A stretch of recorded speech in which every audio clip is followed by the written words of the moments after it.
everybody, welcome to Shell Lectures. So today we will be dealing with evaporation. It's a small subtopic from the chapter Matter in Our Surroundings of Class 9 Science Lesson number 1. So evaporation, what is evaporation? For example, let me take a beaker which is filled with water.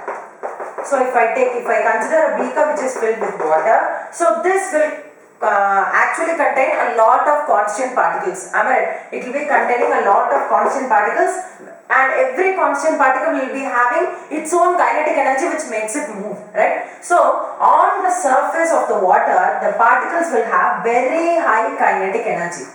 So on the surface of the water, the particles will have very high kinetic energy, which means they will just break the force of attraction which is existing between them and the other things, and they leave off and they will get into the atmosphere as vapor.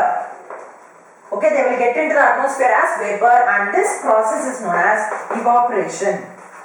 So we can simply say that at the topmost surface of the liquid there are particles which possess very high kinetic energy, which just escape the liquid phase and just they get into the vapor phase, and thus they get transformed into the gaseous phase, and this process is known as evaporation. This is why the wet clothes dry up.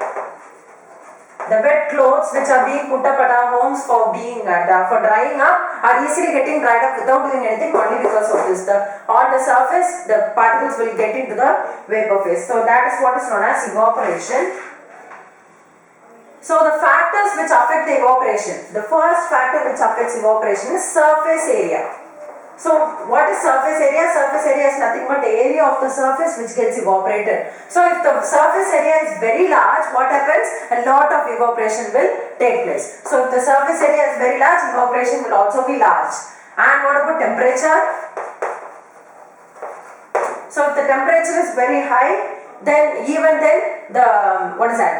the particles in the well will acquire more kinetic energy, so they will get more tendency to get into the vapor phase. So that also increases the kinetic energy.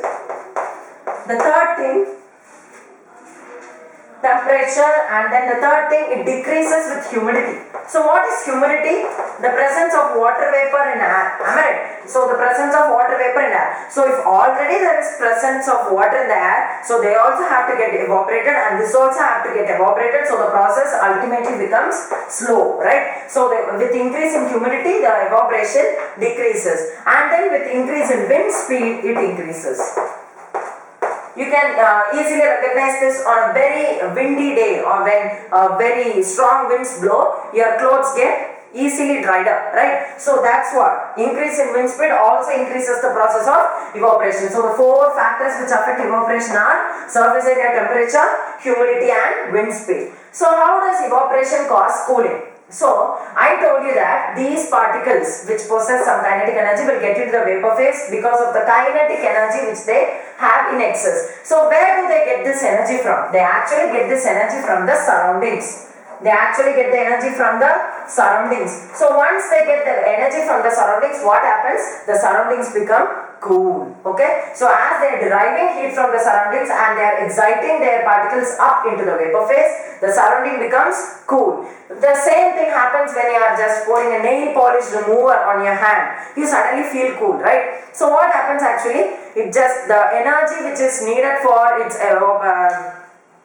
the particles actually, they gain energy from our palm. Okay, they gain energy from our palm. So what did I tell you? When some energy is derived from something, it becomes cool. So here in this case, the energy is derived from my palm. So my palm naturally becomes cool. So this is the reason for that.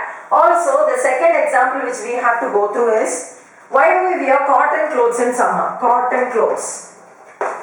So we all know very well that during summer we perspire, that is we sweat a lot. Am I right? The perspiration, the function of perspiration is at its peak during the times of summer. So we wear cotton clothes because also one more thing which has to be kept in mind is we sweat. Am I right? As I told you just now, we sweat during summer times, and then we get cool. Why? We get cooled. Why is that so? Because the energy which is required for the perspiration is derived from our body. So I told you, from whenever an energy is derived from something else, it becomes cool. So the energy is derived from our body, so our body becomes cool. So whenever we sweat, we feel very cool, right? So this is the reason for that. And why do we use cotton clothes? We use cotton clothes because it absorbs the sweat and hence it makes the process of perspiration more easier. That's why we use cotton clothes during summer.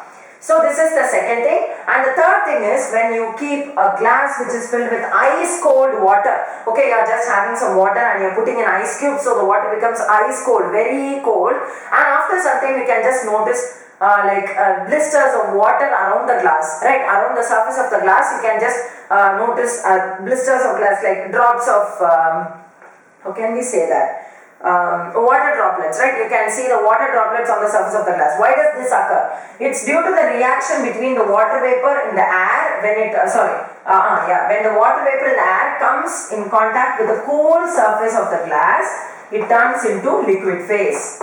Okay, it loses energy and it turns into liquid phase. That's why the water droplets are seen on the surface of the glass.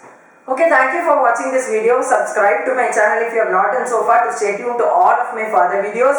Like and share this video to whomever you know. Thank you.